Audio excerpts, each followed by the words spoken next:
तो दोस्तों आप सभी का हमारे YouTube चैनल में हार्दिक स्वागत है। तो दोस्तों आज की इस वीडियो में हम बात करने जा रहे हैं आई एम ए वीरगन एक तरह से सीरीज के बारे में।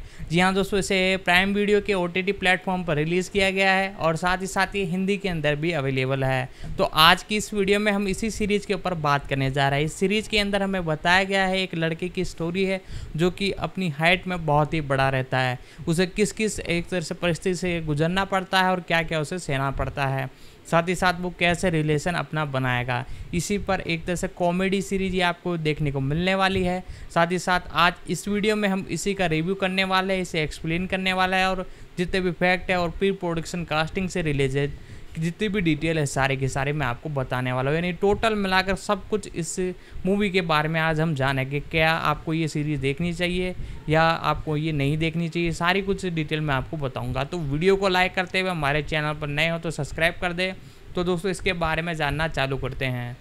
तो दोस्तों आज की इस वीडियो में हम जानने वाले हैं एक और नई सीरीज़ के बारे में। जैसा कि मैंने बताया, आई एम ए वीरगन। जी हाँ दोस्तों, ब्यूटेन रिलीज द्वारा बनाई गई और जारेन जोश द्वारा अभिनेता के साथ और बोर्तिन कॉमेडी टेलीविज़न श्रृंखला है। पहले 4 एपिसोडों का प्रीमियम मार्च 2030 में south by stone film festival में हुआ। फिर 7 एपिसोड आपको 22 जून 2030 को प्राइम वीडियो पर जारी कर दिए गए। तो मुख्य रूप से ये एक कॉमेडी सीरीज है, मैंने स्टार्टिंग के अंदर ही आपको बता दिया था। और साथ ही साथ जूते रिलेस द्वारा इसे डायरेक्ट किया गया है। जेला जॉर्डस और माइकल एप्सा और कॉर्मिन क्रोजर और बैटन ग्रू और कारा यंग और वॉल्टेन ग्रूस द्वारा इसमें अभिनय किया गया है। हम एक एक करके सारे कैरेक्टरों के बारे में भी बताया गया और साथ ही साथ इसमें म्यूजिक तख्ता पाल्टा और धुन ग्रूस द्वारा दिया गया है।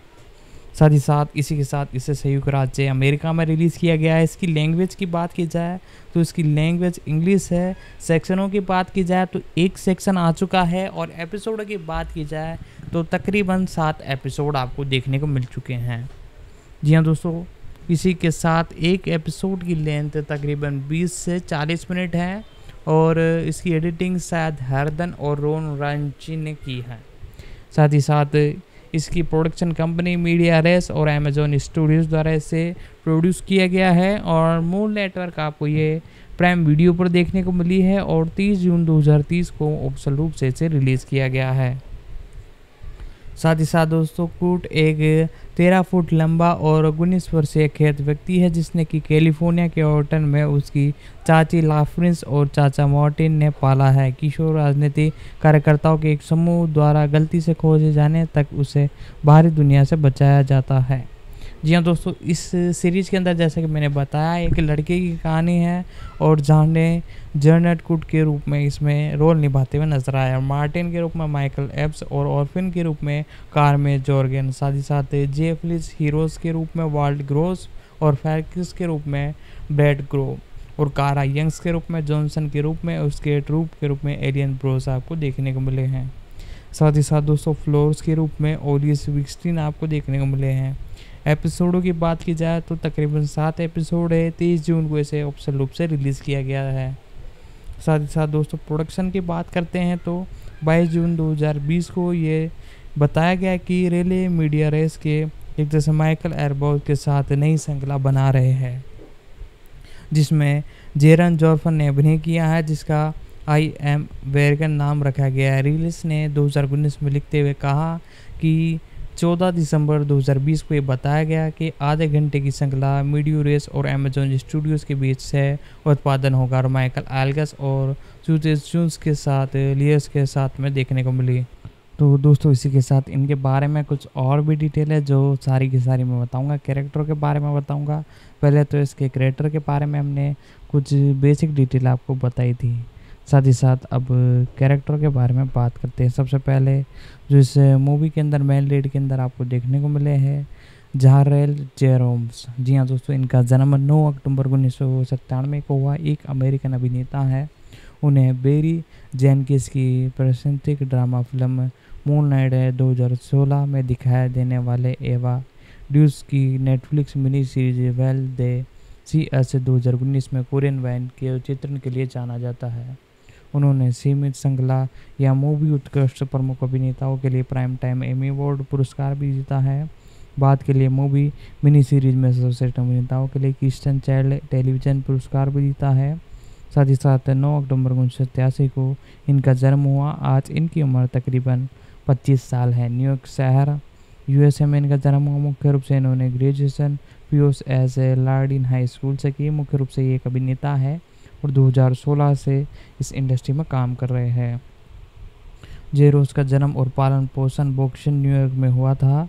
वह डॉर्निक वंश के हैं और अपनी पहचान एफ्रॉन लोटिन के नाम से बताते हैं। वह एक घनिष्ठ परिवार में पले बड़े जिनके माता पिता उन्हें प्यार में बताते हैं। जब तक कि 8वीं कक्षा में थे तब तक उनकी मां ने उन्हें अभिनय करने का सुझाव दिया, जिसके बाद वे एक स्थानीय युवा थिएटर संगठन चिल्ड्रन थिएटर में शामिल हो गए। उन्होंने पीयूष एज लॉर्डिन हाई स्कूल से पढ़ाई की और स्नातक के एक तरह से ग्रेजुएशन करने के बाद साथ ही साथ दोस्तों इन्होंने मुख्य रूप से ग्रेजुएशन करने के बाद ट्रेन मैनेजमेंट में अपने आप काम किया और साथ ही साथ जेरों द्वारा ईशोन कॉलेज में स्नातक की उपाधि में दाखिला लिया गया और उन्होंने 2016 की स्वतंत्र फिल्म मूनलाइट में एक युवा कैरेवेंस के रूप में अपनी पहली पेशेवर भूमिका निभाई और एशो स्कॉट द्वारा न्यूयॉर्क टाइम में लिखी कि वह भूमिका में उत्कृष्ट थे और लॉस एंजल्स टाइम के साथ एक साक्षात्कार के निर्देशक बेरी जेनकिंस ने जोरन के बारे में कहा, जब आप उस फिल्म में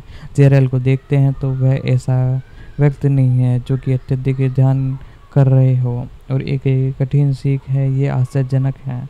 2017 में जेरल ऑडियंस श्रृंखला और मिस्टर मिस्ट्री में दिखाई दिए। उन्होंने सेंट्रल पार्क जॉन मामले में अधिकारी 2019 से नेटफ्लिक्स मिनी सीरीज विल्स और देसी अस में युवा कोरियल वॉइस की भूमिका निभाने के लिए ऑडिशन दिया। उनके ऑडिशनों के बाद श्रृंखला के निर्देशक में एवा ड्यूस ने उन्हें एक यश पर कोरियल वॉइस के लिए एक पंक्तियाँ पढ़ने के लिए कहा और बाद में उन्होंने 2 भूमिकाओं में लिया गया। फिल्मांकन के दौरान जेरोन वॉइस के करीब आ गए और उसने लॉस एंजल्स टाइम के साथ एक साक्षात्कार कहा, वहाँ अब मेरे भाई है और उनका आदर करता हूँ और मैं उन्हें सास अंदाज में सब कुछ सिखाऊंगा। साथ ही साथ जोना 2023 के अंदर एक तरह से अवार्ड जीतते हुए नजर आए और 23 सितंबर 2020 को फोलियस फिट कैनवास जारी किया। इस गीत का निर्माण एक तरह से गीत अधिकारी जोड़ी जेड द्वारा ट्रेलिंग द्वारा किया गया और यह हिप हॉप कलाकार के रूप में जानने का पालन एक तरह था। साथ ही साथ इसी के साथ बताया गया कि मुख्य रूप से हिप हॉप कलाकार के रूप में जानने का पहला एकल था और रियल होन पर जेनर ने अपने सोशल मीडिया अकाउंट पर एक संदेह पोस्ट दी जिसमें शामिल था कि मेरा जीवन बदलने से पहले मुझे एक रैपर के साथ शो का करियर बनाना शुरू किया है, लेकिन मेरा अभिनय मंच और ये अविस्मरणीय है जो कि पीछे कुछ वर्षों में आशीर्वाद में मेरी अपने संगीत के निखारने का फैसला किया है और 2016 में अपनी फिल्मों में उचित सारा पेस स्टूडियो सत्रों और किंगडोंग उपकरणों में अलग रखा गया है। साथ ही साथ 4 साल 607 और 80 गानों के बाद मुझे लगता है कि मैंने इसे पूरी तरह से पा लिया है, यानी एक तरह से बहुत ही अच्छी तरीके से अपना पूरा करियर इन्होंने दिया। और साथ ही साथ इनकी फिल्मोग्राफी के बारे में बात करते हैं तो इनकी सबसे पहली फिल्मोग्राफी हर कॉरिंग बुक और वेल्स साथ ही साथ 2016 में मून नाइट थी और मॉन्स्टर 2018 और फर्स्ट मैच 2018 और चेस ऑन द एक से स्पेंड 2019 और कोरियन कॉर्डन 2020 और स्पाइडरमैन अक्रॉस द स्पाइडरवर्स 2030 में आपको देखने को मिले थे। इसके अंदर इन्होंने अपनी आवाज़ दी। साथ ही साथ 2024 में एक तरह से स्टॉप ब्रल, जी हाँ दोस्तों, इस फिल्म के अंदर आपको देखने को मिलने वाले हैं। साथ ही साथ टेलीविज़न की बात की जाए, साथ ही साथ दोस्तों इसी के साथ मैं आपसे यही कहना चाहूँगा, वीडियो को लाइक कर दें। इनकी टेलीविज़न सीरीज़ के बारे में मैं आपको बताता हूँ। 2017 के अंदर टेली से इनकी सबसे पहली सीरीज़ थी और इसी के बाद 2017 से 19 में मिस्टर मैडिस में आपको देखने को मिले। साथ ही साथ इसी के साथ वैन देसी अस 2019 में, साथ ही साथ live in the fort of a student audition 2019 में, आई एम ए वेगन्स में आपको देखने को मिल रहा है। साथ ही साथ फुल सर्कल्स में भी आपको अपकमिंग देखने को मिलने वाले हैं। जी हाँ दोस्तों, इनका एक तरह से ये जो सीरीज़ है अपकमिंग वो आपको बहुत जल्द देखने को मिलने वाली है। साथ ही साथ दोस्तों इसी के साथ अगले कैरेक्टर के बारे में हम बात करते हैं, माइक एप्सा। जी हाँ दोस्तों, माइक एप्सा के बारे में बात करते हैं। इनका पूरा नाम माइकल इलियट एप्सा है। 18 नवंबर 1970 को इनका जन्म हुआ। एक अमेरिकन स्टैंड अप कॉमेडियन और अभिनेता है। इन्होंने नेक्स्ट फ्रेड और इसके सीक्वल्स फ्रेड आफ्टर नेक्टन में एक जॉनसन की भूमिका निभाई और द हैंगओवर पार्ट 3 में ब्लैक डॉग्स के रूप में दिखाई दिए। वह ओपर सीजन के 2 में मुख्य पात्र ब्रूस की आवाज़ देते हुए नजर आए। उन्होंने मार्टिन लोरेंस की जगह भी ली, जिसके साथ उन्होंने comedy villain home score Jain king में अभिनय भी किया, जिनमें उन्हें रॉकस और उनके चचेरे भाई रेगन्स की भूमिका निभाते हुए दिया गया। और उन्होंने रेडियंस इवन और एप्लोस 2004 और रेडिक्स इवेल से एक्सपोर्ट फिल्मों में लुइस जैसन के साथ अभिनय किया। 2007 में उन्होंने सिस्कॉम एकलबल और द ऑप्शन में प्रमुख भूमिकाओं में निभाते हुए नजर आए। मुख्य रूप से इनके बारे में और डिटेल में बताओ तो माइकल इलियट एप्स इनका पूरा नाम है। 18 नवंबर 1971 को इनका जन्म हुआ था। आज इनकी उम्र तकरीबन 52 साल है। साथ ही साथ इंडियंस एक तरह से यूएसए में इनका जन्म हुआ था। मुख्य रूप से ये एक टेलीविज़न निर्माता और एक तरह से एक्टर भी है। 1990 से इस इंडस्ट्री में काम करते हुए नज़र आ रहे हैं। और मैकल मैरकिन से इन्होंने 2006 में शादी की। 2017 में इन्होंने तलाक ले लिया। और कार रॉबिन से 2019 में इन्होंने शादी की। और इनके तकरीबन 7 बच्चे हैं टोटल मिलाकर। साथ ही साथ इनके बारे में और डिटेल बताऊँ तो एप्स का जन्म और पालन पोषण इंडो या पोलिस इडियस में हुआ। वे मेडन रीड में एक तरह से दिव्यांग टॉमिन एप्स के पुत्र थे। और 1984 में डेफ कॉमेडी जैम में अभिनय करने के लिए ब्रूकन में एक तरह से चले गए। और साथ ही साथ एप ने 1995 में मुख्य रूप से भूमिका निभाई एक तरह से चोर की 1985 की डेफ कॉमेडी में। साथ ही साथ दोस्तों इसी के साथ इनके बारे में और बताओ तो एम्स ने 1995 में डैन कॉमेडी जैम 2 में शामिल होकर अपने पेशेवर करियर की शुरुआत की। और HBO के 2 डेफ कॉमेडी के अंदर मुख्य रूप से देखने को मिले। इन्होंने इस पर एक तरह से काम किया। साथ ही साथ एम्स की पहली ऑन स्क्रीन उपस्थिति 1997 में विन डीजी की दूसरी निर्देशांक फिल्म थी। साथ ही साथ इसी के साथ मुख्य रूप से सह कलाकार के रूप में इन्हें चुना गया। इसके बाद कई शब्दों तक ऑडिशन हुआ और जब क्यूलस ने एम्स द्वारा दिए गए स्टेट अप से में मुख्य रूप से एक तरह से नाम उजागर किया और इन्हें इसके लिए चुन लिया गया। और साथ ही साथ इसी के साथ मुख्य रूप से 3 स्टैंड में एक कैमियो किया और बैटन में जेन फॉक्स का समर्थन किया। और एम्स ने 2011 की फिल्म डॉक्टर डेलीज 2 में एक स्नेप बेयर की भूमिका निभाई। साथ ही साथ इनका परफॉर्मेंस इतना ज़बरदस्त था कि इन्हें अगली फिल्म के लिए भी साइन इन कर लिया गया। और एम्स ने 2001 की फिल्म डॉक्टर सोडियम 2 में एक तरह से सनी द बीएस के रूप में अपनी आवाज़ दी। और डेड मैन के रूप में रोडियन की अभिनय के साथ हाउस कहा से दिलवार देते हुए नजर आए। साथ ही साथ एप्स 2002 में आइस क्यूब के साथ आई एडवर्ड द बैजिस में साइन क्लब में इनामी शिकार्स के रूप में बेवकूफ़ चोरों के रूप में फिर से जुड़ गए। और साथ ही साथ ओपन सीजन 2 में एक अन्य भालू चेतन बू को भी आवाज़ दी। 2010 में एम्स ने एक स्टैंड अप में कॉमेडी स्पेशल अंडर 18 में एड द नेवर फेड में जारी किया। और एप्स ने 2012 के स्पार्क में रीमेक के लिए गॉर्डन स्पॉस और पीटन हुड के साथ अभिनय किया। मुख्य प्रतिस्पर्धी शेटन के रूप में अपनी पहली गैर कॉमेडी भूमिकाओं जो कि 2 दिन में एक ही स्टैंड अप में कॉमिक थी, रात में एक दृश्य और अपमानजनक ड्रैग का था। 2014 में एप्स के डैनी डेवन द्वारा निर्देशित एक योजनाबद्ध प्रियर और रिचर्ड प्रियास पर प्रतिनिधि भूमिका मिली। साथ ही साथ एप्स ने 2016 की नीना सीमो में बयान नीना फायर्स की भूमिका निभाई। और एल्पन लेकर्स के बारे में एक योजनाबद्ध HBO नाटक श्रृंखला में फिर से खेलने के लिए तैयार हुए। एप्स ने 2016 की comedy horror film meet the blacks और इसके 2001 के sequels the house next door में मिट द बेल्गस 2 में प्रमुख भूमिका निभाई। उन्होंने सिंगल सीजन 2016 में स्कॉट एंकल में शीर्षक चरित्र के रूप में अभिनय किया। और वह नेटफ्लिक्स स्क्वाड में द स्पॉन में प्रमुख कलाकार रह चुके हैं। तो दोस्तों इसकी एक तरह से एपिसोडों की बात की जाए तो तकरीबन 7 एपिसोड है सेक्शन 1 के अंदर, और जिसके अंदर पर एपिसोड लेंथ की बात की जाए तो 27 से लगभग 28 मिनट का एक एपिसोड बनाया गया है। और यदि आप इस एपिसोड को देखोगे तो आपको एक तरह से इस प्रकार से इसे बनाया गया है कि एक एपिसोड देखने के बाद आपके अंदर इंटरेस्ट आएगा कि दूसरा एपिसोड भी मुझे देखना चाहिए, और इस प्रकार से इसे बनाया गया है। इसकी रिलीजिंग डेट के बारे में बात की जाए तो इसे ऑफिशियल रूप से रिलीज़ किया गया था एक तरह से इसी शुक्रवार के दिन, यानी ऑफिशियल रूप से इसे इसी शुक्रवार को रिलीज़ किया गया है। और इस सीरीज़ के रिव्यू के बारे में बात की जाए तो 1 नंबर इसमें आपको कॉमेडी देखने को मिली और सारी कुछ बहुत ही ज़बरदस्त है, यानी आप इसे देख सकते हो।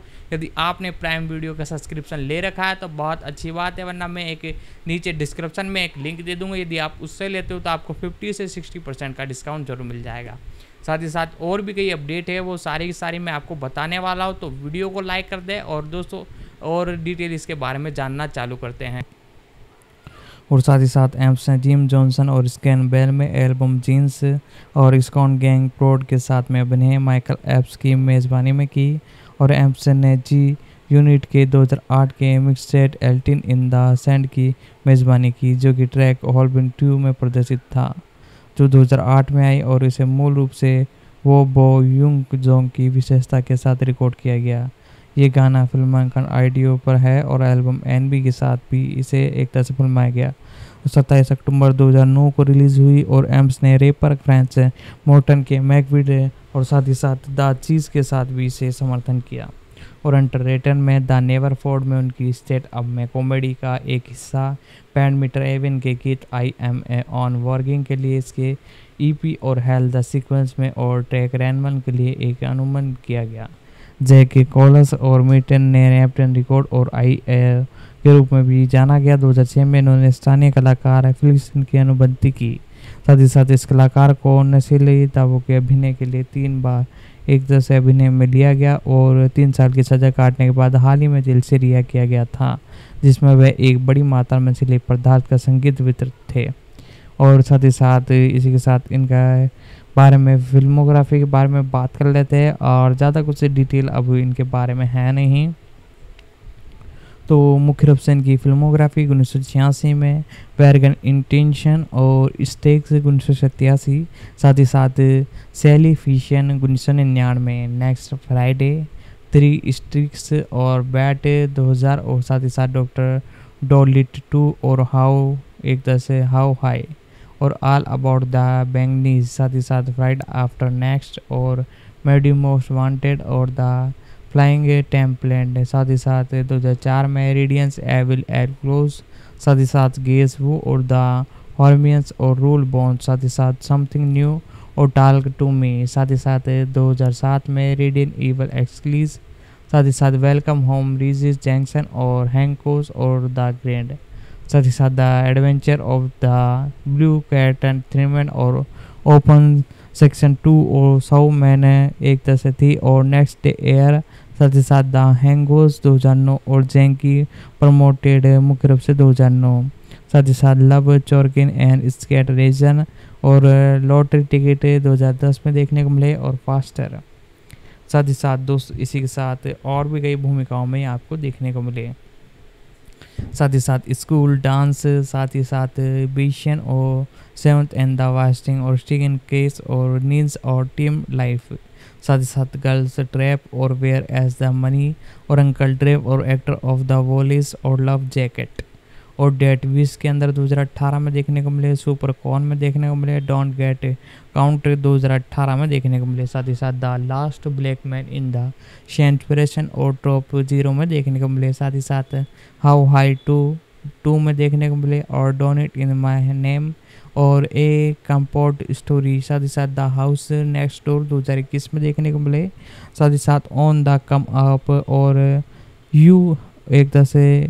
पीपुल्स के अंदर आपको देखने को मिले, मैडमन वेब 2024 में आपको अपकमिंग देखने को मिलने वाले हैं। जी हाँ दोस्तों, अपकमिंग ये 2024 में ये देखने को मिलने वाले हैं। टेलीविज़न सीरीज़ के बारे में बात की जाए तो ज़्यादा कहीं नहीं, एक तरह से मोस्ट मैं आपको टेलीविज़न सीरीज़ बता देता हूँ। 1995 में ड्रिफ कॉमेडी जैम और द सुप्रियोन्स 1999 में आपको देखने को मिले थे।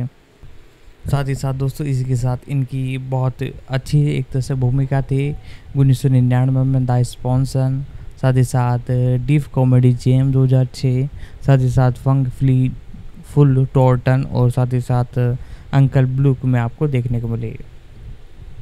साथ ही साथ द स्पॉन्सन और आई एम ए वेगन में आपको देखने को मिले हैं और लेडी इन द लेक में अपकमिंग देखने को मिलने वाले हैं। साथ ही साथ दोस्तों इनके बारे में भी जितनी डिटेल हो सकती थी मैंने बताई। और साथ ही साथ कार्मेन एल एक तरह से एलजी ब्रेन एरजोन इनका पूरा नाम है। कार्मेन एलजोंग के नाम से इन्हें जाना जाता है। इनके बारे में बात की जाए तो इनका जन्म 22 अक्टूबर 1973 को हुआ। एक ब्रिटेन अभिनेता है और एक गायक है। वह मेट्रो 1997 में और लेब्स और 2000 के अंदर देखने को मिले। और वाइस एक जैसे वाश डेट कुड हैपन जैसी फिल्मों में अपनी भूमिकाओं के लिए जानी जाती हैं। 2001 के अंदर मुख्य रूप से बॉयकॉट एक तरह से अंदर में देखने को मिले। एबीवी वोंग 2009, स्पार्क 2012 और एलेक्स कोरोस 2012, द फर्ज एनकिन 2014 और सेल्मा 2014 और फैक्टन बिस्टन एंड द विलेर टू माइट डैम 2016, साथ ही साथ camps and the night 2017, aliens कॉन्वेट 2017 और साथ ही साथ फेस्टिवल बिस्टन द क्राइम ऑफ ड्रिवेट 2018 में देखने को मिली। साथ ही साथ इनके बारे में और डिटेल बताओ तो इनका पूरा नाम जैसा कि मैंने बताया कार्मेन एल एक तरह से एल्जेब्री एल्ग्रोज हैं और 22 अक्टूबर 1973 को इनका जन्म हुआ। आज इनकी उम्र तकरीबन 50 साल है। साथ ही साथ कीस्टिंग लंदन इंग्लैंड में जन्मी और मुख्य रूप से एक अभिनेता है। साथ ही साथ सिंगर है। 1986 से वर्तमान तक इस इंडस्ट्री में काम कर रही है और 1998 से ये 1998 में इनकी एक तरह से तलाक हो गया मूशिकस से और 2000 के अंदर इन्होंने शादी की जेफरी राइट से और 2014 में इन्होंने तलाक ले लिया। अब नया मुर्गा ये ढूंढ रही है। साथ ही साथ दोस्तों इसी के साथ इनके 2 बच्चे हैं और चार्ल्स एल्ग्रोज इनके भाई है। एक तरह से एल्ग्रोज ने NBC crime drama series kidnap 2006 से 2007 में और बीबीसी एक तरह से थ्रिलर सीरीज 0 ओवर्स 2013 और स्टाइज and throw drama series the girlfriend express 2017 और HBO एंथ्रो क्राइम सीरीज 2 डैपन 2019 में एक अभिनय किया। और नेटफ्लिक्स से सीमित श्रृंखला सेल्फ मेड 2020 में, शॉर्ट नाइट श्रृंखला योर ऑनर में 2021 में बोन कास्ट के साथ एक तरह से निभाते हुए नजर आई। वह अमेजोन के ब्यूटेन रिले show I am a vegan में दिखाई देने के लिए तैयार, यानी एक तरह से अपकमिंग जो एपिसोड आने वाले हैं इस सीरीज़ के अंदर आपको देखने को मिल जाएगी।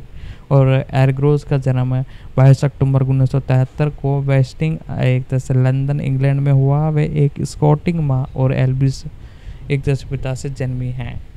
साथ ही साथ इसी के साथ इन्होंने इस इंडस्ट्री में बहुत लंबे से अरसे से टाइम बिताया और prime high school Eton Britain school में पढ़ाई की। साथ ही साथ मुख्य रूप से इन्होंने 1993 से 1975 तक एक तरह से Saturday Disney morning show host के रूप में अपना करियर शुरू किया और उनकी फिल्म ग्रेडन में लव लिबर्ट ऑस 2000 और white the west and the crude happen में शामिल हुई। साथ ही साथ वेग वी गॉन 2009, स्पार्क 2012 और एलेक्स कॉस 2012 और द प्रेज एन की 2014 और इट कैप्स एट नाइट 2017 और एलियन कार्बन 2017 में देखने को मिले। साथ ही साथ इनकी भूमिका बहुत ही शानदार रह चुकी है और लोगों द्वारा इन्हें बड़ा सपोर्ट भी किया जाता है क्योंकि इन्हें एक तरह से वहाँ पर कई लोगों द्वारा पहचान मिली हुई और कई बार ये कई चीज़ों के लिए डोनेट कर चुकी हैं जो कि बहुत बड़ी राशियाँ है। और बर्न 2001 और सैलमन 2014 में एक नागरिक अधिकारी कार्यकर्ता कोरेंट स्कॉट किंग के रूप में दिखाई दी है और बर्टन में भूमिका के लिए तैयारी के दौरान वह किंग से मिली और उन्हें उनके किरदार के लिए किंग का एसडी लिया। साथ ही साथ दोस्तों इनके बारे में भी जितनी डिटेल हो सकती थी मैंने बताई। और एडजन का छोटे समय के लिए डीप हॉर्कन कलाकार ट्रिप से विवाह हुआ और 2000 में उन्होंने अमेरिकन अभिनेता जेनिफर राइट से शादी की जिसमें उनकी मुलाकात HBO फिल्म बॉयकॉन में निर्माण के दौरान हुई थी। उनका एक बेटा एल्गिन 8 जून 1999 को जन्मा। एक बेटी जूना 2004 को पैदा हुई। एर्जन को नेट तक तलाक हो चुका है। साथ ही साथ फिल्मोग्राफी के बारे में बात की जाए तो मुख्य रूप से एब्सोल्यूट बैगेज 1986, 1997 में मेट्रो और आई वेंट यू 1948 और द एवेंजर्स 1948 और लव एस ऑर्गन लॉस्ट 2000 और परफ्यूम्स 2001 और व्हाट इज द वॉन्ग और द क्रूड हैपन्स 2001 में देखने को मिले। साथ ही साथ बॉयकॉट 2001 और साथ ही साथ नॉइस 2004 और द पैरवी ऑन 2007 और ब्रैड ऑन द ग्लोरी 2008 में देखने को मिले। अवे वी गो 2009, स्पॉलकर 2012, एलेक्स क्रूज 2012, साथ ही साथ द पुडिंग एरगस, साथ ही साथ सिलम्स ये आपको देखने को मिले सिलम्स के अंदर मुख्य भूमिकाओं में, साथ ही साथ फैंटास्टिक के अंदर मुख्य भूमिकाओं में देखने को मिले। साथ ही साथ रेड नेक्स 2019 में और गॉडरिच के अंदर अपकमिंग ये आपको देखने को मिलने वाले हैं। साथ ही साथ दोस्तों मैं आपसे यही कहना चाहूँगा, यदि वीडियो पसंद आ रही है वीडियो को लाइक कर दे, चैनल पर नए हो तो हमारे इस ऑफिशियल यूट्यूब चैनल को सब्सक्राइब कर दे। 1986 में कोल्ड लेगस में ये आपको देखने को मिले। 1988 के अंदर ये कुकीज़ एंड द क्लीवलैंड में देखने को मिले। टेलीविज़न सीरीज की मैं बात कर रहा हूँ और बॉयकॉट 2001 और लॉकवर्ड ब्लूज 2007, साथ ही साथ लो एस ऑर्डर और चौकस 2011 में आपको देखने को मिली। साथ ही साथ जीरो हॉर्न्स और द गर्लफ्रेंड एक्सपीरियंस, साथ ही साथ 2019 में ट्रू एक जैसे डेड सिटी, साथ ही साथ the self made, you horns और सीक्रेट इन्वेस्टिगेशन में आपको अपकमिंग एपिसोड में देखने को मिलने वाली हैं। साथ ही साथ द पेंगिन्स में अपकमिंग देखने को मिलने वाली है। साथ ही साथ वीडियो गेम ब्लैक और डेमस में आपको देखने को मिली। अवार्ड्स के बारे में बात की जाए तो 2001 के अंदर ये मुख्य रूप से ब्लैक पैन अवार्ड जीतती हुई नजर आई। साथ ही साथ दोस्तों इनके बारे में अवार्ड्स और कई जीते इन्होंने। कैनेडियन स्क्रीन अवार्ड 2016 और ग्रैमी फिल्म अवार्ड 2015, साथ ही साथ NAC मैजिक अवार्ड 2006, सैंडिशन सिटी क्रेटन सोकिन 2014 और वैंसिंग DC एरियन फिल्म आर्टिस्ट अवार्ड 2014। साथ ही साथ और भी कई अवार्ड इन्होंने जीत रखे हैं। साथ ही साथ इनके बारे में मैंने जितनी डिटेल हो सकती थी उतनी बताई। साथ ही साथ ब्रैटन ग्रे, मुख्य रूप से ब्रैटन ग्रे इनका नाम है। 7 अगस्त 1986 को इनका जन्म हुआ और एक अमेरिकन अभिनेता और गायक हैं। उन्होंने नेटफ्लिक्स श्रृंखला ओ माई ब्लो में जामन टर्न और पैरामाउंट प्लस में निक ऑडलिस एनिमेटेड श्रृंखला स्टार ट्रैक और प्रेजिन में डेड RM के रूप में अभिनय करते हुए नजर आए। साथ ही साथ दोस्तों 7 अगस्त 1986 में इनका जन्म हुआ। आज इनकी उम्र तकरीबन 26 साल है। एक तरह से फिल्डोनियस फैसियस और USA में इनका जन्म हुआ। मुख्य रूप से ये एक अभिनेता है, सिंगर है और 2015 से इस इंडस्ट्री में काम कर रहे हैं।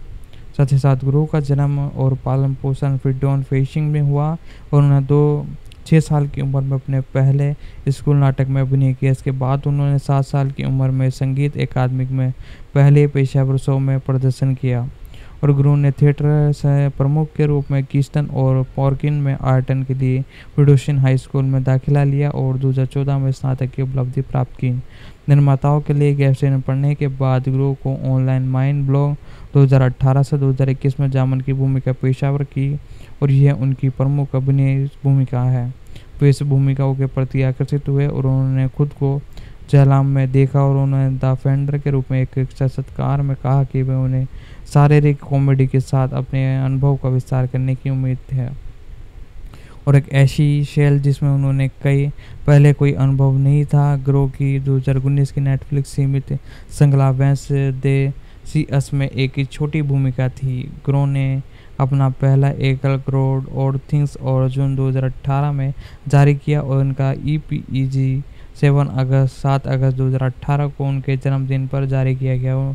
उन्होंने सेल की तुलना एक्शन के एल्बम कैशन से की। फिल्मोग्राफी के बारे में बात की जाए तो इनकी फिल्मोग्राफी सबसे पहले टॉर्टिज 2015 और एयरबॉन्स जॉनसन 2016, द टेली ऑफ फोन्स 2016 और मैक्रोज 2016, लो एस ऑर्डर स्पेशल वैक्टिन यूनिट 2018 में देखने को मिले और ऑन माई ब्लॉग्स 2021 में आपको देखने को मिले। रेस और चेस PDS 20 CS 2019 में और स्टार ट्रैक पोडियस 2021 में देखने को मिले। IMA वेगन्स में अपकमिंग एक तरह से एपिसोड में आपको देखने को मिलने वाले हैं।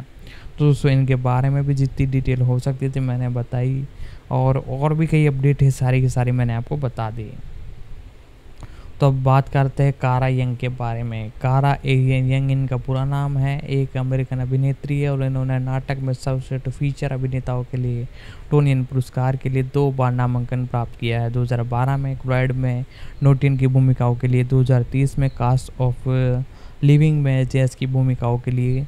साथ ही साथ इनका जन्म, एक तरह से जन्म की डेट ऑफ बर्थ अभी तक कंफर्म नहीं है। और साथ ही साथ मुख्य रूप से ये एक अभिनेत्री है। और यंग्स का जन्म और पालन पोषण न्यूयॉर्क शहर के हॉस्टन में हुआ और किंग यंग ने 1992 से एक तरह से 30 रॉकफेयर प्लेस में रेपेन रूप में एक सर्वर और बाद में कंपन के रूप में काम करना शुरू किया। साथ ही साथ टोनियन पुरस्कार के लिए नामांकित की गई और उनकी मां पेलिन अस्पताल में एक स्वास्थ्य प्रशासन, एक तरह से प्रशासन में काम करती हैं। यंग को 5 साल की उम्र में ही पैदा करने की रुचि, एक तरह से प्रदर्शन करने की रुचि थी। और जब उन्होंने 1992 के sting by in after school कार्यक्रम में माइक का एक जैसे नाम, एक तरह से किरदार ने पाया तो New York cotton of drama art में अध्ययन के लिए उन्हें ले लिया गया। और उन्होंने 2008 में 1 महीने के बाद थाईलैंड में एक तरह से पारंपरिक थिएटर का अध्ययन किया। और साथ ही साथ मुख्य रूप से इनके बारे में और डिटेल को मैं बताऊँ तो यंग 2017 में लैब्रिंथ थिएटर कंपनी में शामिल हुई और वे एनसोंग नेचकी की सीकन इन जॉनथन पाइन की द रॉकिंस स्पैन टूल में स्टेशन के रूप में देखने को मिल रही हैं। साथ ही साथ दोस्तों इसी के साथ नवंबर 2021 में यंग्स ने हेशियन थिएटर में नीला नेटर्स के नाटक पुलिस में एक अकेली माँ लेटिन की भूमिका निभाते हुए अपना बॉर्डन डेब्यू किया। और टाइम ने उनके प्रदर्शन को शानदार कहा और 72वें टोनी अवार्ड में उन्होंने क्वाइट के नाटक में सर्वश्रेष्ठ फीचर अभिनेताओं के लिए नामांकन किया। और 2022 में यंग ने बॉर्डन में फिशन जे पीटर थिएटर में मार्टिन मॉर्जन के नाटक में कॉस्ट ऑफ विंग में एक देखभाल करता जेस की भूमिका निभाई। और 1976 में टोनी अवार्ड उन्होंने कॉस्ट ऑफ विंग के लिए एप्पल में सर्वश्रेष्ठ फीचर अभिनेताओं के लिए फिर से नामांकन प्राप्त किया।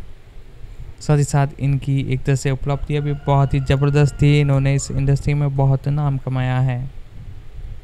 अवार्ड्स की बात की जाए तो 2017 में इनपॉड अवार्ड और आयंथर अवार्ड, साथ ही साथ ओटसन अवार्ड और ल्यूकन लॉर्थर अवार्ड, ऑक्टर एक्यून अवार्ड, साथ ही साथ ऑन्थर अवार्ड और ड्रामा डेस्क अवार्ड, साथ ही साथ लेलू अवार्ड और टॉम अवार्ड भी इन्होंने जीता। ड्रामा डेस्क अवार्ड और ऑलवेज अवार्ड, टोनी अवार्ड ये 2030 में देखने को एक तरह से लेते हुए नजर आए हैं। साथ ही साथ इसी के साथ इनकी कई अवार्ड, टोनी अवार्ड भी इन्होंने जीत रखा है। तो दोस्तों अब अगली कैरेक्टर और आखिरी कैरेक्टर के बारे में हम जानते हैं, वाल्टन गोर्गिस। जी हाँ दोस्तों, वाल्टन स्पेन गोर्गिस जूनियर इनका पूरा नाम है। साथ ही साथ दोस्तों इसी के साथ मुख्य भूमिकाओं में ये कई एक तरह से मूवीज़ में देखने को मिले।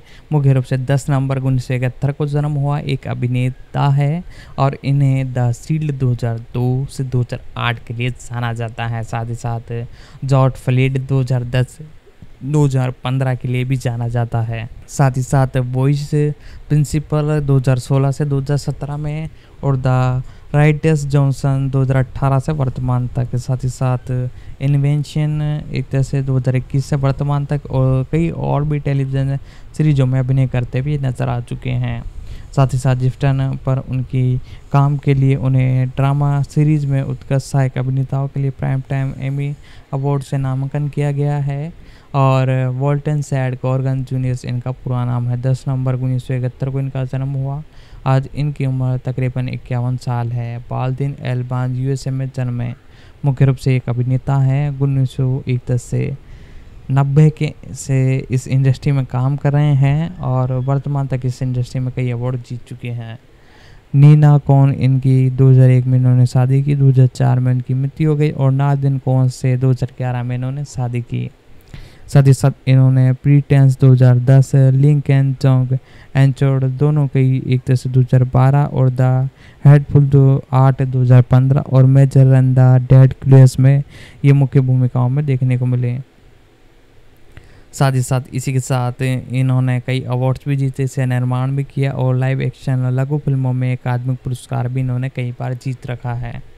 मुख्य रूप से गोर्गन्स का जन्म बांदी एल्बन में हुआ और वे जेंटल लॉर्ड्स ब्रैड स्टिंगलैंड गोर्जन सिनी के बेटे हैं। उनका पालन पोषण अटलांटिक के उपनागरिक जॉर्जन सिंह में हुआ। साथ ही साथ मुख्य रूप से इनके बारे में बात की जाए तो गोर्गन्स को उनके पेशावर काम के लिए लगातार मान्यता मिली है और मैगन लीस बोर्ड और ग्रिजन पिक्चर्स के लिए उन्होंने द अकाउंटेंट की स्पेंट फिल्म फेस्टिवल में siren of the stone award में सम्मानित किए गए, जिसमें सर्वश्रेष्ठ लाइव एक्शन फिल्म के लिए अकादमी पुरस्कार जीता और उनकी फिल्म में किस्टिंग सन डोस फिल्म फेस्टिवल में यूएस कॉमेडी प्रतियोगिताओं में प्रदर्शन किया। और गोर्गस को द शील्ड में जासूस शॉन ब्रैटन की भूमिकाओं के लिए 2009 में नाटक में व्यक्ति उपलब्धि के लिए टेलीविजन किस्टिंग एस्पोन अवार्ड के लिए नामांकन किया गया और उसी वर्ष में एक्शन में हेयरबोर्न हैट और वाल्किन के अंदर मुख्य भूमिकाओं में देखने को मिले। साथ ही साथ इसी के साथ जिफ्टर फैंड में अपने काम के लिए गोर्गस 2021 में ड्रामा सीरीज उत्कर्ष में सहायक अभिनेताओं के लिए प्राइम टाइम एमी अवार्ड जीता। 2021 में वे सर्वश्रेष्ठ सहायक अभिनेताओं में मिनी सीरीज और टेलीविजन फिल्म में सेंटन अवार्ड में देखने को मिले। साथ ही साथ सन्स ऑफ ऑर्निस के लिए गोर्गस के 2013 और 2014 में ड्रामा सीरीज के लिए सर्वश्रेष्ठ एक जैसे अथीम अभिनेताओं के लिए online film and television association के टेलीविजन अवार्ड के लिए 2014 से 2015 में ड्रामा सीरीज में सर्वश्रेष्ठ अंतिम कलाकार के रूप में किस्टिंग चोन टेलीविजन अवार्ड्स के लिए नामांकन प्राप्त किया था। साथ ही साथ दोस्तों इनकी फिल्मोग्राफी के बारे में बात की जाए तो सबसे पहले इनकी फिल्मोग्राफी थी मिस्टर स्टोन डी नाइट, साथ ही साथ फॉरएवर यंग, साथ ही साथ द नेक्स्ट कैटी किड्स, साथ ही साथ द एप स्टोन, साथ ही साथ स्विच बैग और मोजन लेगन्स और बैक टू द मेमस, साथ ही साथ द क्रो सेलवंस और रेड डियस और सार्गी नॉन और beyond the पेरियन the true story of the लोर एंड इंस्टेंट वर्ड में भी देखने को मिले। साथ ही साथ और भी कई सीरीज मूवीज़ में देखने को मिले। साथ ही साथ 2010 में हाउस ऑफ हंड्रेड क्रॉस 2003 में देखने को मिले, द वुड्स प्लेस इंडिया 2005 में देखने को मिले, द एरकिन 2006 में देखने को मिले और साथ ही साथ ईगन और साथ ही साथ ऑफिस डॉन्स में आपको मुख्य भूमिकाओं में देखने को मिले। तो दोस्तों इन सभी के बारे में मैंने आपको बता दिया है, इसके जितने भी कैरेक्टर थे सभी के बारे में हमने जान लिया है। तो मैं आपसे यही कहना चाहूँगा, यदि वीडियो पसंद आई तो वीडियो को लाइक कर देना, चैनल पर नए हो तो चैनल को सब्सक्राइब कर लेना। तो दोस्तों जैसा कि मैंने बताया 23 जून को ये आपको देखने को मिली थी। साथ ही साथ और भी कई OTT मूवीज़ आई है, उनकी भी अपडेट की वीडियो हमारे चैनल पर प्रोवाइड है, आप जाकर देख सकते हो। और साथ ही साथ दोस्तों आपको और भी किसी सीरीज या मूवी के बारे में जानना हो, चाहे वो हिंदी हो, इंग्लिश, तमिल, तेलुगु, कन्नड़, मलयालम, यानी कि टोटल मिलाकर कोई सी भी लैंग्वेज की वो मूवी हो, कोई से भी OTT प्लेटफॉर्म की हो, सारी मूवी की एक्सप्लेनेशन और रिव्यू हमारे चैनल पर प्रोवाइड कराते रहते हैं। आप हमारे चैनल पर जाकर देखोगे तो सभी लॉन्ग वीडियो है, क्योंकि हम सारी चीज़ एक तरह से वीडियो के अंदर कर देते हैं, जिसके अंदर मूवी का रिव्यू, एक्सप्लेनेशन और फैक्ट सारी कुछ डिटेल आ जाती है। तो आप हमारे इस ऑफिशियल यूट्यूब चैनल पर नए हो तो चैनल को सब्सक्राइब कर ले, बेल आइकन दबा कर इसे ऑल पर सेट कर ले और जिस भी सीरीज या मूवी के बारे में जानना हो उसका प्यारा सा कमेंट नीचे कमेंट बॉक्स में आइए और एक प्यारा सा कमेंट कर दे। सेक्शन हो तो सेक्शन लिख दे, एपिसोड हो तो एपिसोड लिख दे, हम उस पर डेफिनेटली वीडियो लाने की कोशिश करेंगे। तो दोस्तों इसके बारे में, कैरेक्टरों के बारे में कुछ डिटेल बाकी रह चुकी है, उसके बारे में हम जानते हैं। तो दोस्तों आज की इस वीडियो में हम बात करेंगे एलिमेटेड 2030 मूवी के बारे में, जो कि हाल ही में सिनेमाघरों में रिलीज़ की गई है और इसके बारे में पूरी डिटेल और सब कुछ मैं आपको बताऊंगा। एक तरह से इसका ऑफिशियल जो टाइटल है फोर्सेस ऑफ नेचर है, एक 2030 की computer animated romantic comedy dramas film है, जो कि Walt Disney pictures animation studio द्वारा निर्मित है और Walt Disney studios motion picture द्वारा इसे डिस्ट्रीब्यूट किया गया है। पीटर सोस द्वारा निर्देशित और डेनी रिम्स द्वारा निर्मित इसे सोहन जॉन और हॉर्बर्ट कैट और लीकन ब्रॉड और हैशून ने लिखा है और पीट डॉक्टर कार्यकारी निर्माता के रूप में कार्य करता थे। स्टूडियो द्वारा निर्मित कुल 27वीं फीचर फिल्म में लियो लुइस और मॉन्सो एथिन की आवाज़ है। टोनी डेंट और कार्मिन सिम और ओमी और वेन मॉर्टन ऑर्मन और कैथरीन ओ हारो प्रकृति में मनोरूप तत्वों द्वारा बसाई गई दुनिया पर आधारित कहानी और अग्नि तत्व एम्बर लुइस और जल तत्व और साथ ही साथ एथिन की कहानी है, जो कि वेड के स्वामित्व वाले एक सुविधा स्टोर में प्लैंगिंग दुर्घटना के कारण बुलाए जाने के लिए मिलती है और प्यार में पड़ जाते हैं और एम्बर के लिए पिता बनी और डैन कार्मेन हैं। साथ ही साथ दोस्तों इसी के साथ इसका डायरेक्शन पीटर सॉन्स ने किया है। इसकी स्क्रिप्ट राइटिंग जो की है जॉन हॉर्बन ने की है। साथ ही साथ कैट लिक्लेस द्वारा इसे एक तरह से लिखा गया है और साथ ही साथ ब्रैंड हुसेन भी आपको देखने को मिले हैं। साथ ही साथ इसकी कहानी के बारे में बात की जाए तो पीटर सॉन, जॉन बॉर्गन और कैट लिक्लेस और ब्रैंड हुसेन ने लिखी है। और उत्पादन की बात की जाए तो डैनी रीमन, साथ ही साथ और भी कई कलाकार आपको देखने को मिले हैं। और कैरेक्टरों की बात की जाए तो लिया लुइस और मोजदो एथी, रोनी डेल कार्मे और शीला ओम्पी और पेडी वेलकेट कॉर्बन और कैथरीन ओ आहारो आपको देखने को मिले हैं। साथ ही साथ सिनेमेटोग्राफी का काम डेविड बियांची, जीना क्लॉयड क्लार्च ने किया है। साथ ही साथ दोस्तों इसी के साथ इसकी एडिटिंग स्टीफन सोफर ने की है और म्यूजिक थॉमसन न्यूमैन ने दिया है। Production company Walt Disney pictures और इसी के साथ पिक्चर एनिमेशन स्टूडियो और इसे डिस्ट्रीब्यूट किया है Walt Disney studios motion pictures ने। और रिलीजिंग करने की तारीख 27 मई 2023 कॉन्स में और 16 जून 2030 को इसे संयुक्त राज्य अमेरिका में रिलीज़ किया गया है। इंडिया में भी इसे हाल ही में रिलीज़ किया गया है। इसकी लेंथ की बात की जाए तो 109 मिनट टोटल मिलाकर लेंथ बताई जा रही है और मुख्य रूप से संयुक्त राज्य अमेरिका में इसे रिलीज़ किया गया है। इसकी लैंग्वेज इंग्लिश है। साथ ही साथ इसे हिंदी के अंदर भी एक तरह से रिलीज़ किया गया है। आपके नज़दीकी सिनेमाघरों में इसे एक तरह से लगाया गया है, आप जाकर इसे देख सकते हो। साथ ही साथ बुक माई शो से आप टिकट बुक कराना चाहते हो तो मैंने नीचे एक लिंक दे दिया है। यदि आप उससे इसे देखने जाते हो तो आपको 50 से 60% का डिस्काउंट जरूर मिलेगा। साथ ही साथ दोस्तों इसी के साथ कई जगहों पर इसे रिलीज़ किया गया था। और OTT प्लेटफॉर्म के बारे में बात की जाए तो डिज्नी के ही OTT प्लेटफॉर्म पर यह मूवी आपको देखने को मिलने वाली है। साथ ही साथ इसके अंदर जो कैरेक्टर है आपको देखने को मिले उन सभी के बारे में बात करेंगे। एक तरह से जो फायर एक तरह से प्रोडक्ट है, यानी एक तरह से बनी और सीडल लिमिट एनिमेट सिटी में प्रवेश करते हुए जहां पर उन्हें अन्य तत्वों में जैनफोर्ड का सामना करना पड़ता है। अपने घर खोजने के लिए संघर्ष करना पड़ता है। उनकी एक बेटी है एम्पर और अंततः उन्होंने फायरप्लेस नामक एक सुविधा स्टोर की स्थापना की। वह एक ब्लफलेशन स्थापना की है जो कि उनकी विरासत और परंपरा पर निर्धारित करती हैं। समय के साथ कई अग्नि तत्व संरक्षकों को आकर्षित करती है और बनी का इरादा रिटायर्ड होने पर एम्बर को स्टोर देने का है, लेकिन उसे उस पर उग्र प्रभाव का नियंत्रण रखना होगा। जब बनी एम्बर को अपनी दुकान चलाने की अनुमति देती है तो वह ग्राहक से अभिभूत हो जाती है और बेसमेंट में चली जाती है। इसके उग्र विस्फोट से पानी का पाइप टूट जाता है और तहखाने में पानी भर जाता है और जल्द शहर में निश्चित बेड रिपर एक तरह से को बुलाया जाता है जो कि बैड डॉटपुट पाइपलाइन को नोट करता है और इच्छुक से अपनी वायु तत्व निकोल ग्लो और फैम्पन को लिंगित रिपोर्ट भेजने के लिए सिटी हॉल के लिए रवाना होता है। और फायरप्लेस को कौन बदल रहेगा और एम्बर वेल्स का पीछा करती है, लेकिन अब तक वह देरी हो चुकी है और एम्पायर का दायर करते हुए बेड उसे गोल को उसके पिता के स्टोर को बंद करने और पुनः विचार करने के लिए मनाने के लिए साइक्लोज स्टेडियम में लाता है। जब वह बेड ने उल्लेखित किया कि वह एक फायरप्लेस पर पहुंचने से पहले बार बार आने वाली बाढ़ की जांच कर रहा था और तो गोल्स ने दोनों को स्टोर खोजने के लिए एक सख्त समय सीमा दी।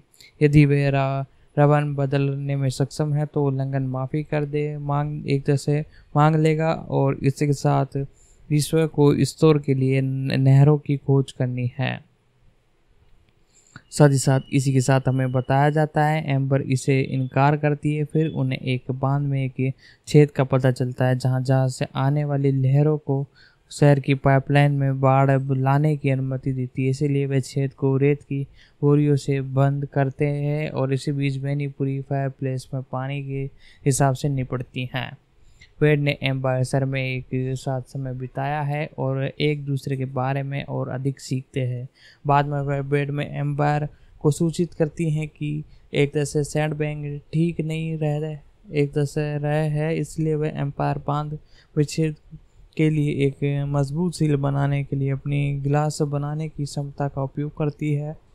और इसी बीच मुख्य रूप से उसका पीछा करती है और एम्बर एक लग्जरी अपार्टमेंट में बेड के परिवार से मिलने जाती हैं, जहां वे एक टूटे हुए कांच के घड़े को ठीक करने के लिए अपनी आँख का उपयोग करती हैं, जिसमें बेड की मां बुरकी प्रभावित हो जाती है, जो उसे गार्डन इंटर्नशिप के लिए सिफारिश करती है। और एम्बर बेड के साथ रोने का खेल खेलती है, जिसमें वह सफलतापूर्वक उसे रुलाता है और वह स्वीकार करता है कि उसने मन में उसे एक भावनाएं दी है। और उसके बाद कॉल ने एक तरह से वेड को फ़ोन किया और इसे एम्बर की ग्लास सील मजबूत दी है। उसी प्रकार फायरप्लेस को बंद होने से बचा लिया है और तब एम्बर को एहसास होता है कि वह स्टोर पर कब्जा नहीं करना चाहता और बन्नी ने रिटायर होने और फायरप्लेस को एम्पायर सौंपने के लिए अपने इरादे की घोषणा की। वह अपनी बेटी को बताता है कि कैसे अपनी एक तरह से मातृभूमि छोड़ते समय उसने अपने पिता का प्रमाण दिया है, लेकिन उसे पता एक तरह से पिता ने झुकने से इनकार कर दिया और वह एम्पायर को बिल्कुल फूल देखने के लिए कॉर्ड सेंटर स्टेशन ले जाता है। साथ ही साथ जैसे एम्पायर फायरप्लेस पर कब्जा करने वाला होता है तो वेड प्रकट होता है और उसके प्रति अपने प्यार का इजहार करता है। साथ ही साथ ये भी बताता है कि टूटी हुई पाइप का कारण वही है और एम्बर वेड को अस्वीकार कर देता है, लेकिन सीजर को स्वीकार इसने एहसास होता है और निराश होकर बनी ने टेम्पायर न होने का फैसला किया है। साथ ही साथ बताया जाता है कि ब्लू फ्लेक्स को बचाने के बाद एम्पायर और वेड फायरप्लेस के एक कमरे में फंस जाती है, जिसमें वेड बंद गर्मी में वर्षित हो जाती है। जब बाढ़ कम हो जाती है तो दुख एम्पायर बनी के एक तरह से सामने स्वीकार करता है कि वह फायरप्लेस से नहीं चलाना चाहती हैं और वह वेड के प्रति अपने प्यार का इजहार करती है। ये महसूस करती हैं कि वेड पत्थर की छत से एक तरह से घुस जाता है और एम्पायर उसे अपने सामान्य रूप से वापस लाने के लिए रोने का खेल खेलती हैं और एम्पायर वेड के स्नेह में बदल देती है और वह एक तरह से चुंबन करते हैं। साथ ही साथ महीनों बाद वेड और एम्पायर, जो कि अब एक जोड़े हैं, एम्बलिट सिटी छोड़ देते हैं ताकि एम्पायर दूर हो और ग्लेसिन का अध्यक्ष कर सके और एक साथ एक दुनिया की यात्रा कर सकते हैं। जहाज पर चढ़ने से पहले एम्पायर बनी और झुकती है, जो कि आंसू के साथ इराज करती है। साथ ही साथ दोस्तों मैंने आपको इसके बारे में सारी डिटेल बता दी। फुल्ली एनिमेटेड की सीरीज़ है। आज हम एनिमेशन सीरीज़ों पे बात कर रहे हैं। जैसा कि आज हमने लॉयन किंग के बारे में बात की, फर्स्ट वीडियो आपने देखी होगी, तो दूसरी वीडियो में हम इसी एक तरह से मूवी के बारे में बात कर रहे हैं जो कि हाल ही में रिलीज़ हुई है। साथ ही साथ दोस्तों इसी के साथ और आवाज़ के बारे में बात करते हैं। वॉइस ओवर इसके अंदर एम्बर लुइस के रूप में लीसा लुइस ने की है, एक सख्त तेज द्रोण अग्नि तत्व के रूप में। यानी साथ ही साथ जब हम कैरेक्टर के बारे में बात करेंगे तो इसके बारे में भी हम डिस्कशन कर लेंगे, कैरेक्टर के साथ साथ किसने क्या रोल निभाया। साथ ही साथ पीटरसन, जिन्होंने पहले फीचर फिल्म द गुड्स एक तरह से डायनासोर 2015 और लघु फिल्म पार्ट ग्लिड 2009 का निर्देशन किया है, ने पिक्चर को इस विचार के आधार पर एनिमेटेड विकसित करने के लिए प्रेरित किया है। क्या आग और पानी अभी जुड़ सकते हैं या नहीं, इस पर ये बेस मूवी है और इसके अंदर इन दोनों के बीच में रोमांस को बताया गया है। सो उनका ये भी कहना है कि फिल्म का विचार 1970 के दशक में न्यूयॉर्क शहर में एक प्रवासी की बेटी के रूप में उनके अनुभव से प्रेरित था। उन्होंने कहा कि मेरे माता पिता 1970 के दशक की शुरुआत में कोरियन चले गए थे और बॉक्सन में एक हलचल भरी किनारे की दुकान बनाई। उन्होंने ये भी कहा कि हम उन कई परिवारों में से थे जो आसक्त और अपने सपनों को एक नई भूमि पर एक तरह से बताना चाहते हैं। साथ ही साथ द हॉलीवुड स्पोर्ट्स के साथ एक साक्षात्कार में सोहन कहते हैं कि वे एनिमेटेड के साथ फिल्म की 7 साल की विकास अवधि उनके परिवार के साथ उनके संबंधों को निकट से जुड़ती हैं। यह विचार पहली बार 2015 में द गुड डायनासोर के रिलीजिंग के बाद शुरू होता है। यह भी पता चलता है कि एम्पायर का जन्म एनिमेटेड सिटी में हुआ था, लेकिन वह एक आग वाले शहर में पली बड़ी क्योंकि पड़ोस अलग अलग तरीके से प्रभावित थे। उन्हें कहाँ की एक तरह से किरदार और कहानी के निश्चित रूप से सामने आने के बारे में लेकिन काफ़ी भावुक हुई और उन्होंने यह भी कहा कि ये फिल्म आपके माता पिता को ध्यानवाद देने और उनके बलिदानों को समझने के बारे में है। मेरे माता पिता दोनों इस फिल्म के निर्माण के दौरान निधन एक जैसे हो गए हैं और इसी इसी ये बेहद भावनात्मक है और अभी भी इसमें से बहुत कुछ संबंधित करता है। सोहन ने D23 the option Disney phones clubs कहा और शहर की अवधारणा एम्पायर से शुरू हुई। उन्होंने ये भी कहा कि हमने सोचा कि एम्पायर की कहानी और अपनेपन की यात्रा का समर्थन करने के लिए हम कौन सा सबसे अच्छा शहर बना सकते हैं। इसकी शुरुआत एक ऐसे शहर के बारे में सोचते हुए हुई जिसमें आग लगाना ठीक होगा और इसलिए हमें इसे पानी पर आधारित किया। विचार ये है कि इस क्षेत्र में पहले पानी आया और फिर पृथ्वी आई, इसी पर एक डेट बनाया गया। फिर इन्होंने एक शहर बनाया और हर जगह पानी की नहर और ऊंचे जल और चैनलों के साथ पानी के भूमिबद्ध ढांचे पर एम्पायर के लिए इसे भी कठिन बना दिया। फिर उसके बाद एयर आयन और फायर शहर में आने वाले अंतिम समूह में से एक था। साथ ही साथ उज्जर रूप से जेलन का मतलब है कि जिसे हम पहले से ही आगे के रूप में देखते हैं। हमने ये भी सगृत मौजूद किया और इसमें एम्पायर के व्यक्तित्व का निर्माण शुरू हुआ और वेट के लिए भी ये बात थी और पानी पारदर्शी हो सकता है। इसी का मतलब है कि ये एक भावनाओं को अपनी स्मृति पर आधारित है।